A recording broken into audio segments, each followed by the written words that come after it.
Hello ladies and gentlemen, and welcome back to another episode of Parks and Tech. Today we are taking a look at the latest trail camera from Campark. This is the T200 model. It shoots in 4K and has an included solar panel for power. This camera is on sale at Amazon for $199.99. Check out the link in the description below. Let's take a quick look at the packaging. On the front, we have some wildlife and the camera itself. Here we see some of the specs. Built-in Wi-Fi. Can operate in -20 degrees Celsius to 60 degrees Celsius. And has a point-to-second trigger speed.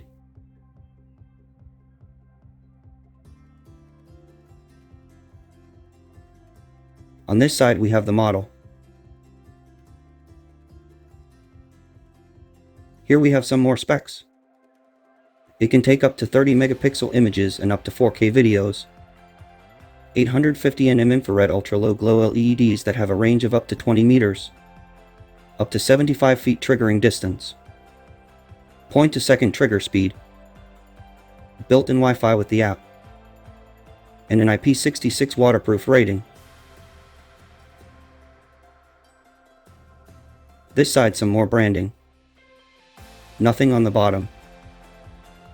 And that brings us back to the front. This is everything you get in the box. Instruction manuals and warranty information. Mounting strap. Metal mounting arm and plate. Mounting screws and plugs. Mini USB cable. A C adapter to initially charge the solar panel. Power cable to connect the solar panel to the camera. The solar unit with built-in battery. And finally, the camera itself. Let's take a closer look at the solar unit. And the camera? This is the solar unit, and to the side we have our DC ports. DC in for manually charging the panel, and DC out for the cable that goes into the camera. This is how the unit is attached to the top of the camera.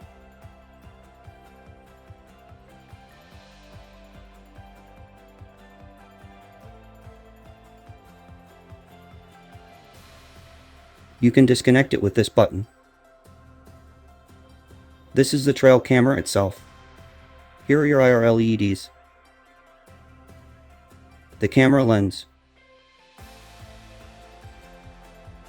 The motion sensors. And some Campark branding.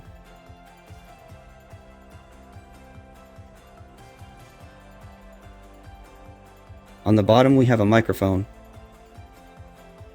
DC port for the solar panel.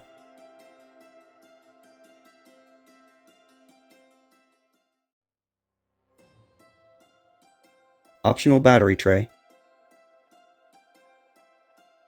And a tripod mount.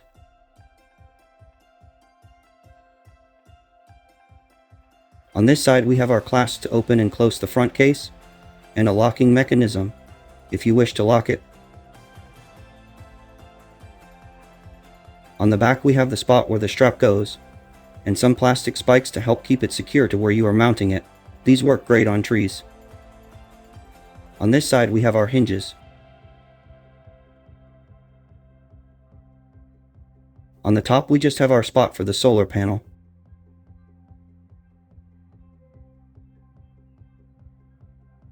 And that brings us back to the front. To open the camera, undo these two clasps.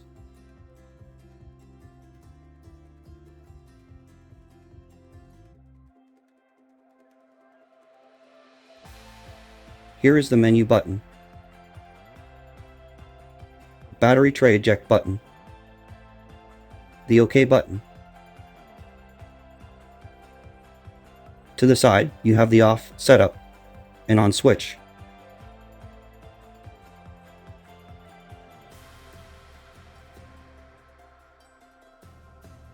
Here is your LCD screen. Your menu navigation buttons. To this side we have our SD card slot. AV port. And built-in speaker. To the bottom we have the mini USB port. Microphone. and DC port. Press the eject button to eject the battery tray. When inserting the tray back in, make sure this label is facing you. This can use 8 AA batteries, if you want.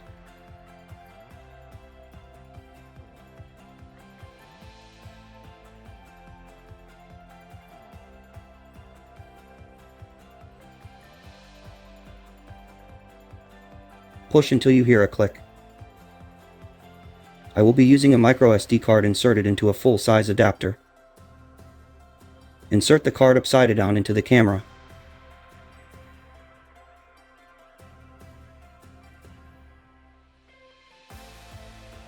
You will need to initially charge the solar panel before first use. Use the included cable to charge it.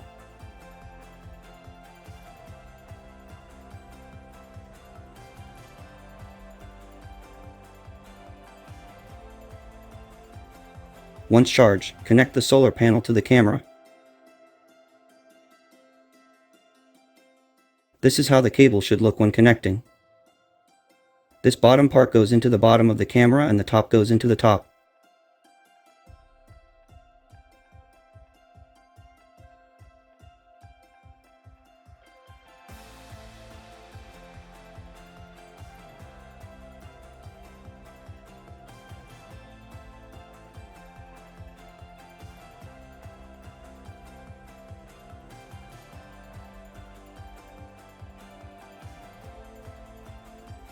You won't be able to open the case with the bottom port connected. Open the case and then connect the cable for setup. You could also use batteries at this point, if you wish. Switch to setup mode.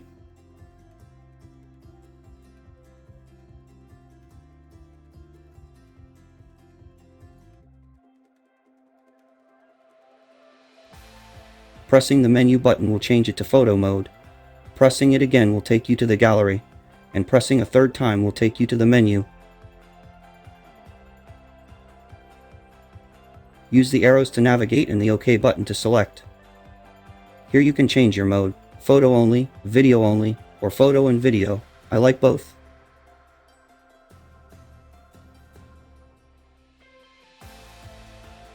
You can change your photo resolution. I like mine on the max. You can set the number of photos it takes up to 10. I like 5 personally.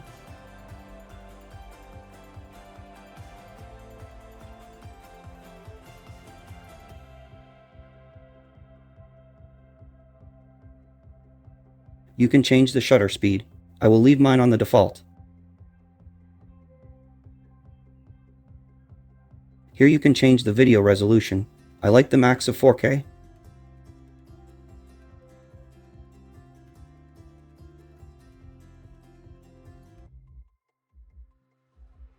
You can change how long your videos are. You can actually go pretty long with this if you want. I will keep mine on 30 seconds.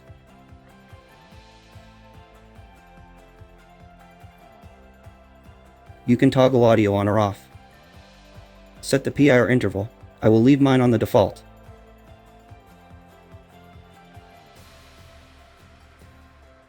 Change the PIR sensitivity. I like mine on medium. IR LED setting to auto. Time-lapse settings. Set a monitoring period. Turn the side PIR sensors on or off. Here you can set the date and time.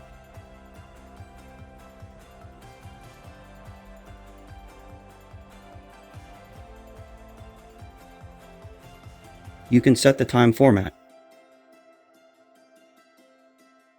Turn the date stamp on or off. Set a camera name if you choose. Set a password for the menu if you want. Toggle Bluetooth on or off. I would suggest leaving it on if you want to use the app. Change the Wi-Fi name if you want.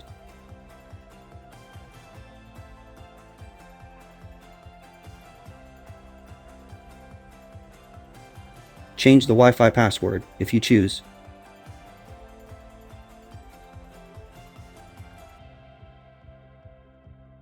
Adjust auto Wi-Fi off time. Turn the beep sounds on or off. Change the language of the camera.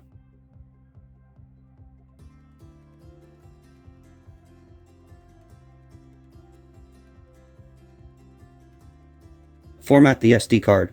I always recommend doing this for the first setup.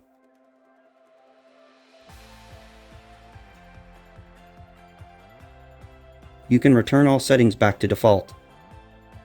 Check out the version settings.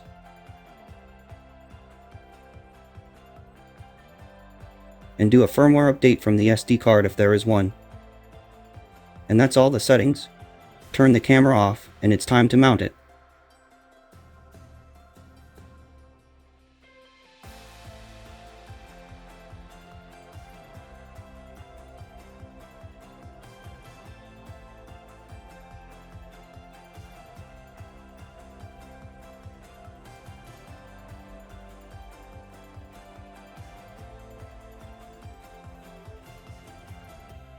One way to mount it is with the metal plate and the metal arm. This bigger end will go into the bottom of the camera. This metal plate goes in this end of the arm. Use the extra bolt to tighten the plate. Make sure this is as tight as you can make it. You may need to use some tools to be sure. Screw the plate and arm into the tripod mount on the camera.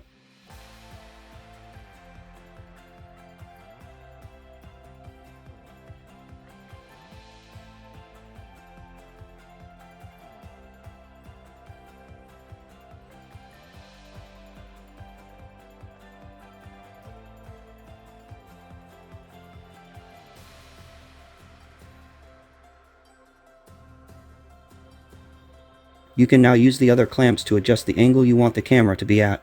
Once you made your adjustments, make sure these are as tight as you can make them.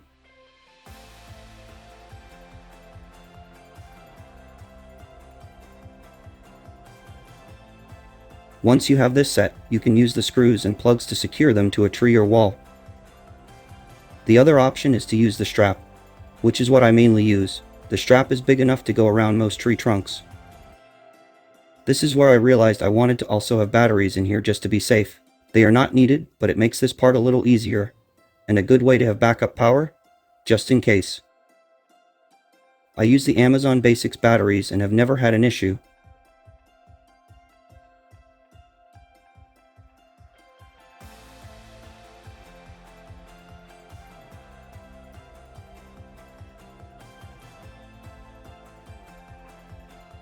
I always turn to setup mode to double check the settings.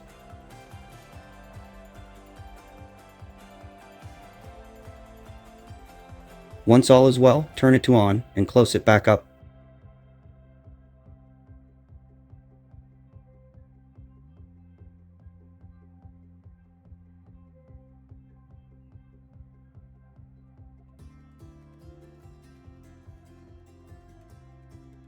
Plug in the solar panel and you're good to go. Now you wait.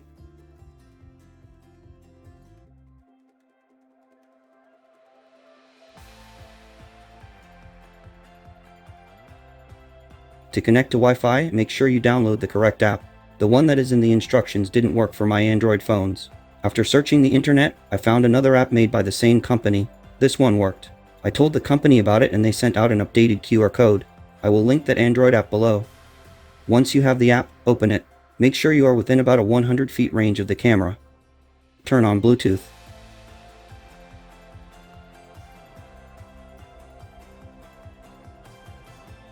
Click the camera it found. I changed my Bluetooth name and added T200 to it. Click Turn on Wi-Fi.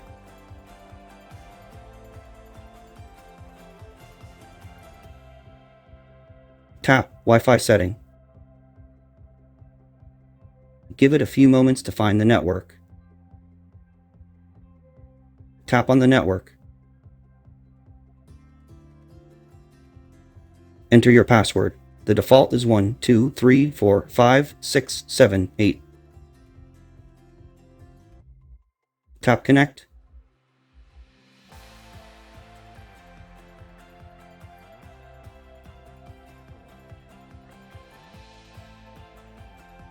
On Android, it will tell you don't have internet, and if you don't change this setting, it won't work.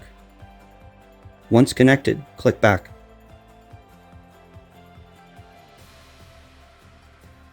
Now you are connected and can change any settings if you wish.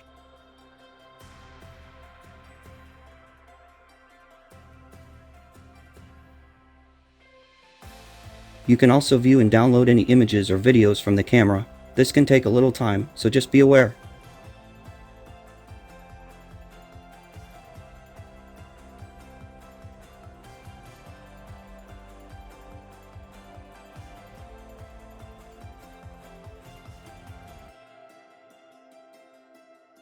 These are all the same settings from the menu of the camera.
What did you think of those samples? Let me know in the comments section below.